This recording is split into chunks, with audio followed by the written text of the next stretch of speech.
What's going on, everyone? CRK here, and today I'm actually back at you guys with reusable gloves. So we will be getting into some of these here when we're doing unboxing of coins that per se we don't really need rubber gloves. So one kind of step closer to practice what I preach and make sure that we're using as little plastics and stuff as possible.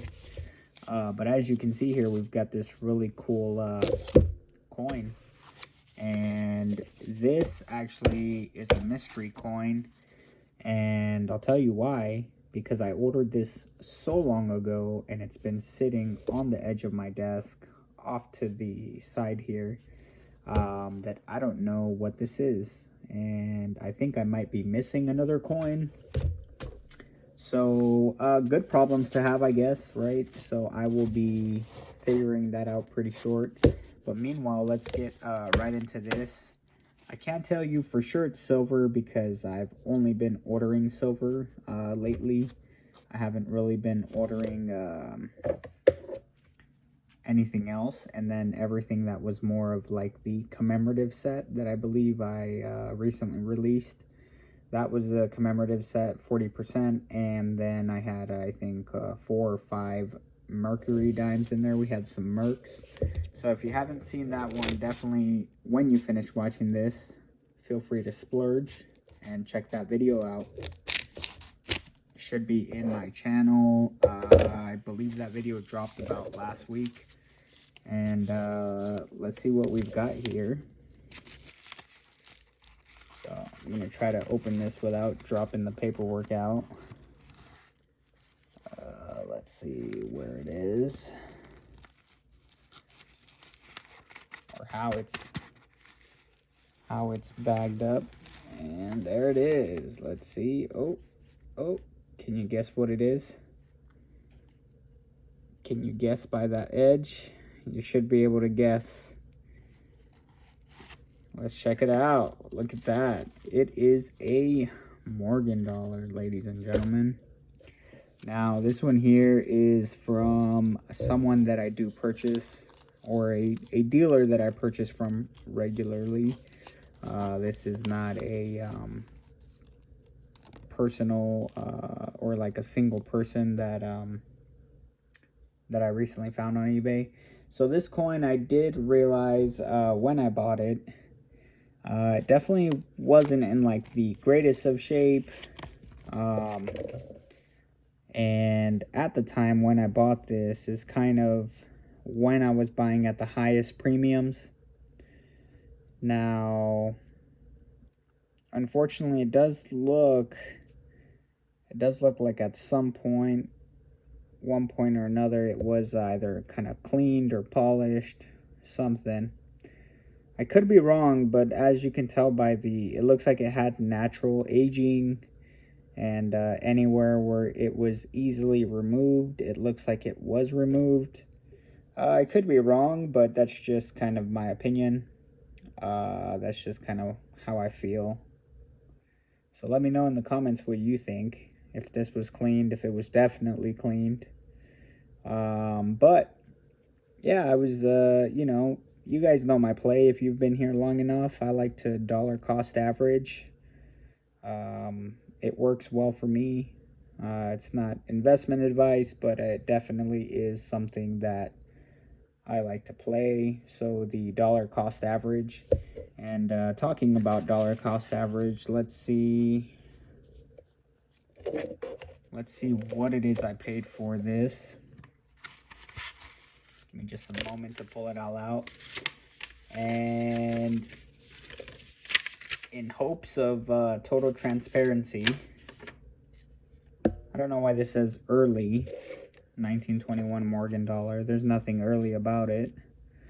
This was about the last year it was produced, and I think they made well over 40 million of these. So just kind of take that with a grain of salt. 40 million of these was definitely the highest mintage for the Morgan dollar, if I'm not mistaken. I think it was, I'm not sure what branch they made or what mint they made 40 million at.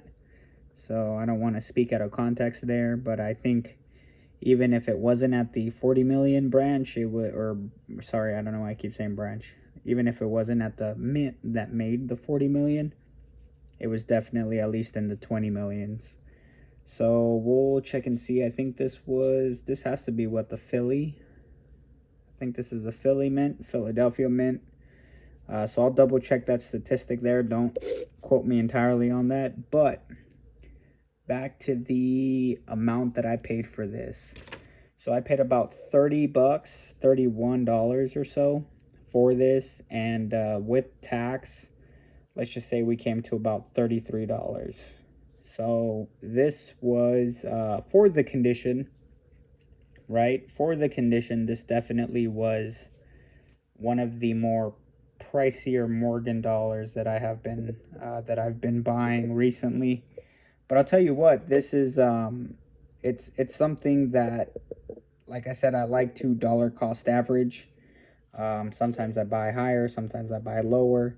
Now, knowing what I know now, would I have bought this at 31 bucks, 33 bucks with tax? Maybe not, because, I mean, I like this coin, don't get me wrong. I kind of like almost like the hobo style that it's got going, with kind of like the rough background and all of that stuff there. It's a nice coin to look at overall. It's not in the greatest condition. It's definitely not anywhere near mint state. I can feel the edges here. You can see that it's down the hairline here above the ears is definitely worn down some, which is kind of one of the highest points on this coin. Same thing with the kind of the breast on the eagle. So yeah, it's not in the greatest condition, but it is what it is. 30 bucks. And I think 30 bucks long term, right? This is my kind of dollar cost average and what works for me.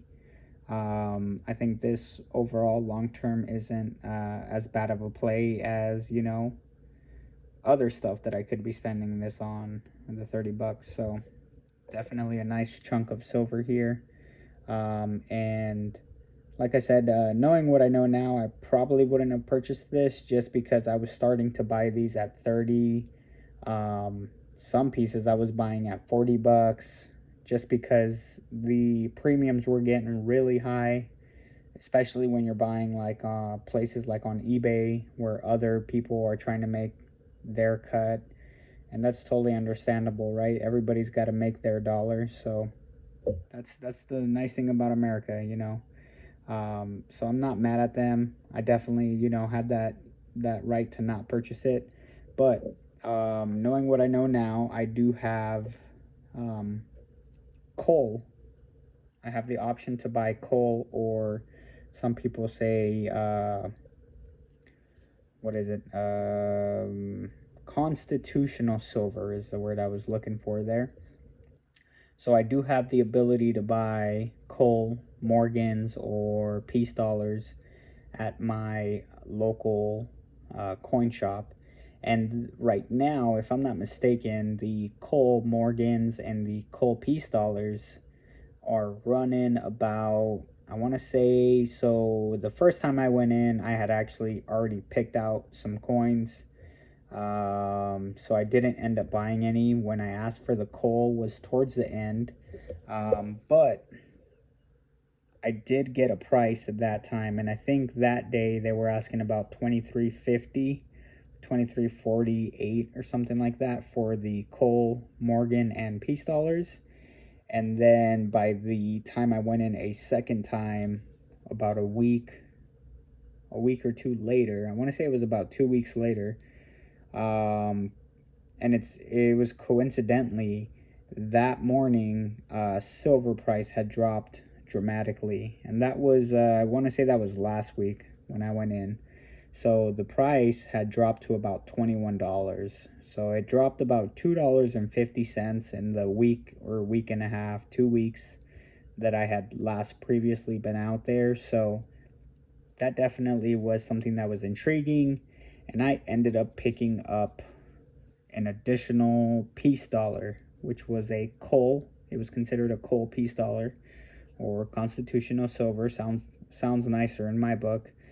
So I did pick up a constitutional peace dollar, and I do have that sitting on my desk. So I'm going to be making another video on that one, and I'll try to have that one out maybe by the end of this weekend. This video should be dropping Friday, Saturday, or Sunday of this week. So if you are watching it one of these days, I hope you're having a great weekend, and we will get that other video dropped as soon as possible. We'll get it made and we'll get it dropped. All right, hope you guys enjoyed unwrapping this mystery silver dollar with us. All right, we'll catch you in the next one. Peace.